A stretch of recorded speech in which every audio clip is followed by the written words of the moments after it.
This video is for educational purposes only, not financial advice. No guarantees of profit, and past performance does not mean future results. Every few months, the dividend debate seems to reignite online. One camp says dividend investing is the only path to real wealth, while the other camp says dividends are a tax-inefficient distraction and a total return is all that really matters. Both sides argue loudly, both sides are partially right, and both sides are missing the most important question entirely. The question isn't whether dividends are good or bad. The question is, what role should dividends actually play in a systematic income investing strategy, and are you using them correctly? That's what we're covering in today's video, and the answer is definitely different from what either side of that debate you've heard. So let's start with what dividends actually are, because there's a lot of confused thinking floating around on this, okay? Guys, a dividend is simply a company returning a portion of its profits to shareholders. Mature businesses, the kind that generate that consistent cash flow but have limited reinvestment opportunities, right? They typically return that excess cash as dividends. Think consumer staples, healthcare, established financials, businesses with predictable earnings and decades upon decades of operating history. When a company pays a dividend, the stock price adjusts down by roughly the dividend amount on the ex-dividend date. Critics use this to argue that dividends are meaningless, that you're just getting your own money back. And on a very narrow technical level, they're kind of right. But it misses something really important. Total return isn't just price, it's a price plus income, and over long holding periods, the income component of total return is substantial. Historical data going back nearly a century shows that over short holding periods, dividends contribute roughly a quarter of total stock market returns. Stretch that to be 20 plus years, and dividends have contributed more than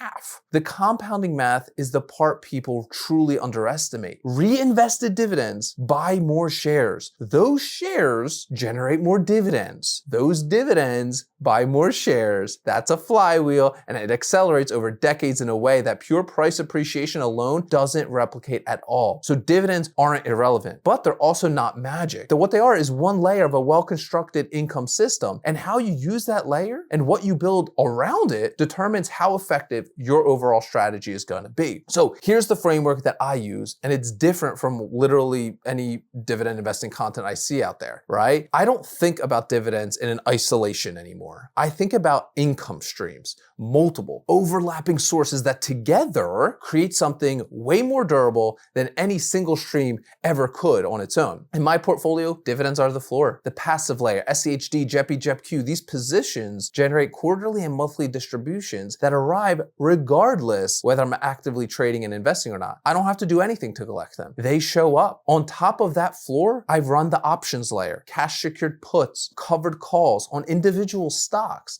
And this is where I actively generate premium income. It requires a little more attention and judgment, of course, but it also generates income in environments where dividends alone wouldn't be enough. And then there's the backstop, interest on collateral, cash proceeds from selling appreciated position at a gain. These aren't monthly events, but they are real. The reason I think about it this way is that each layer behaves differently in different market environments. Dividends tend to be stable, but compressed during those bull markets where high growth, non-dividend payers lead. Options premiums tend to be the richest during those volatile periods. We know that. Interest income is tied to the rate environment. No single income stream is reliable enough to carry the whole weight on its shoulders. That's the architecture. Dividends aren't the strategy. They're a component of the strategy. Now, understanding the difference is going to change how you evaluate every income decision that you make in the markets. So we have to talk about why dividend yields have changed, right? And I think it's something worth understanding. The dividend landscape looks very different today than it did 30 or 40 years ago. Listen, in the 80s, early 90s, the S&P 500 dividend yield averaged somewhere between like 3 and 5%. Today, it sits like 1 to 1.5%. That is a dramatic compression. Three things drove it. First, the rise of technology businesses. Companies like Apple, Amazon, Google, NVIDIA, generous, enormous amounts of cash flow, but reinvest heavily into growth. They don't need to pay dividends to attract capital. And in recent years, the market has rewarded that reinvestment very generously. Second, share buybacks became really the preferred method of returning cash to shareholders. Look, when a company repurchases its own stock, it reduces shares outstanding, which mechanically increases earnings per share. It's a different form, literally, of capital return, one that tends to be more tax efficient for shareholders in a lot lot of situations, but it doesn't show up as a dividend yield, okay? Third, stock prices have simply outpaced dividend growth, right? It's true.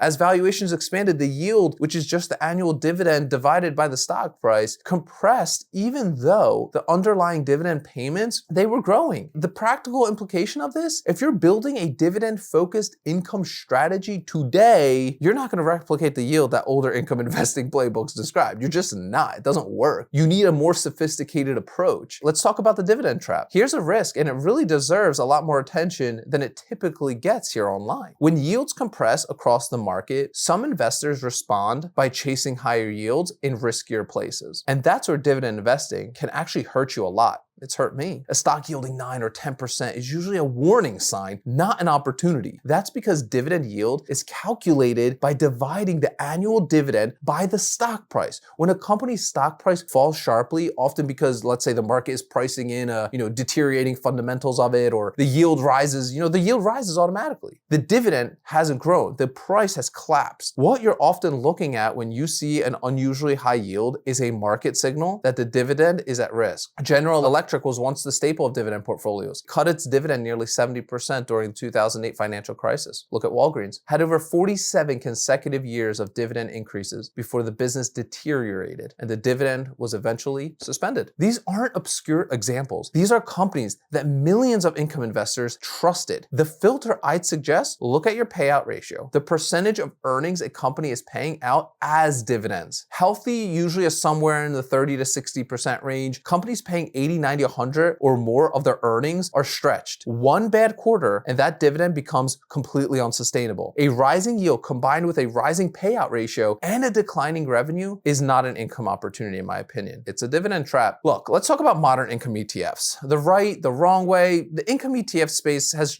evolved significantly over the past decade, and it's created both good options and genuinely really bad ones. On the quality end, funds that I love like JEPI, JEPQ, SCHD combine underlying equity holdings with either dividend distributions or options overlays to generate that monthly or quarterly income for us investors. These are real businesses with real cash flows underneath that distribution. The income is backed by something real, something durable. On the problematic side, some covered called ETFs sell options on 100% of their portfolio in pursuit of maximum yield. The result is a fund that generates a lot of income but surrenders almost all of its upside potential. Over time, the net asset value, the NAV of these funds erodes, meaning you're effectively receiving your own capital back as yield dressed up as income. The headline yield looks attractive to newbies. The long-term total return is destructive. The distinction to look for is how much of the portfolio the option strategy covers. Funds that sell calls on 60 to 80% of their holdings preserve enough of that upside to maintain a NAV over time. Funds that sell on 100% give it all away. Tax treatment matters more than most people acknowledge. Look, I want to touch on this a little bit without going too deep into taxes and into the weeds because listen, let's be real, individual situations vary a lot. Qualified dividends cover most US dividend stocks and many dividend ETFs are taxed at preferential rates. For some investors in the lower income years or early retirement, the effective tax rate on qualified dividend income can be very low. That's a structural advantage, worth understanding and obviously,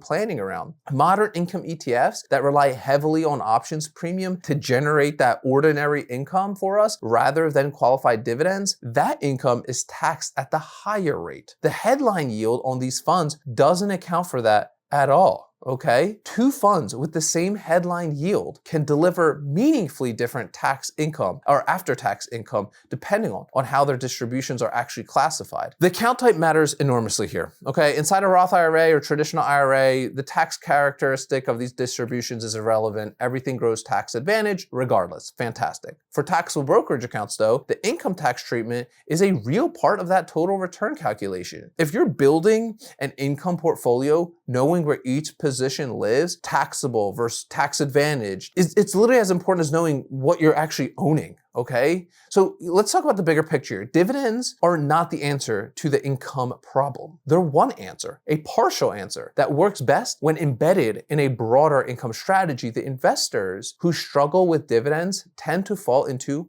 one of two traps. Either they chase yield without examining the quality of the underlying business and end up holding positions that cut their dividend at exactly the wrong moment, or they rely on dividends as their only income layer and find the yield environment doesn't actually meet their cash flow needs. Okay? The investors who use dividends well, they tend to think about them as only a one component of an entire system. The dividend provides a consistent baseline, right? Other income sources, whether that's, let's say, options premiums, interest, or planned asset sales, right? They complement it in different market environments. There's also honestly a psychological dimension that I don't think gets enough attention, okay? Many investors approaching, retirement struggle with the idea of selling shares to generate income. Listen, watching your share count decline month after month, I don't know, to me, it's gonna be emotionally difficult, even when the math is perfectly sound. Dividends and distributions that arrive without requiring you to sell anything can make a meaningful difference in whether you actually stick to your strategy through those difficult market periods. The best income strategy isn't always the mathematically optimal one. It's the one you'll actually follow for 20, 30 years. For option sellers specifically, dividends and distributions, they create that dry powder. Every quarter or every month distribution arrives in my account, it goes to work as collateral or reinvestment for the next cash secured put. The passive income funds the active income layer. That integration, that is designed in principle, not an afterthought. So here's how I personally think about dividends in my entire portfolio. I use dividend paying ETFs as the foundation of my income floor, not because they produce, the highest possible yield, but because they produce consistent, durable income that typically tends to hold up across different market environments, right? For example, SCHD for dividend growth, JEPI and JEPQ for monthly income with an options overlay on top. I don't chase yield. When I see a position offering 9 or 10%, my first instinct is honestly skepticism, not excitement. High yields in an individual stocks almost always comes with elevated risk. I'd rather own a business yielding only 3.5% with 10 years of consecutive dividend growth than a business yielding 9% with a deteriorating balance sheet. I also think carefully about where income generating positions live in my portfolio. Tax advantaged accounts for the modern income ETFs that generate, ordinary income, more qualified dividend exposure in those taxable accounts where the preferential rate really does matter. And I always remember that dividends are only one layer. They are not the whole strategy. The options premium I collect is what amplifies that total income picture a lot faster. Neither one alone would be enough. Together, right, they create something I can actually rely on in the future. So that's the honest answer on dividends. They're not magic. They're not meaningless. They are a durable, well understood income mechanism that works best when it's component of a diversified income system, right? Not the entire plan. So I got two questions I want to ask for you. Drop it in the comments. One, are you currently treating dividends as your primary source of income or as only a single layer of a broader system that you have? Number two, has a dividend cut ever surprised you? For example, have you relied on it? Next thing you know, it's gone. I want to hear what you learned from it. Drop it down below. These conversations are always worth having in my opinion. If this framing was useful, hit that subscribe button, that like button. Every day I'm putting out practical income education like this. No hype, no shortcuts, just the mechanics of building a real income focused portfolio. And if you want to take your education a step further, I want to invite you to a 90-minute training. Click the first link down below in the description of today's video. It's called our Ark Options Workshop, where I dive into this full strategy in a lot more depth and give you some incredible free gifts just for staying until the end. You'll find that link as the first one in the description.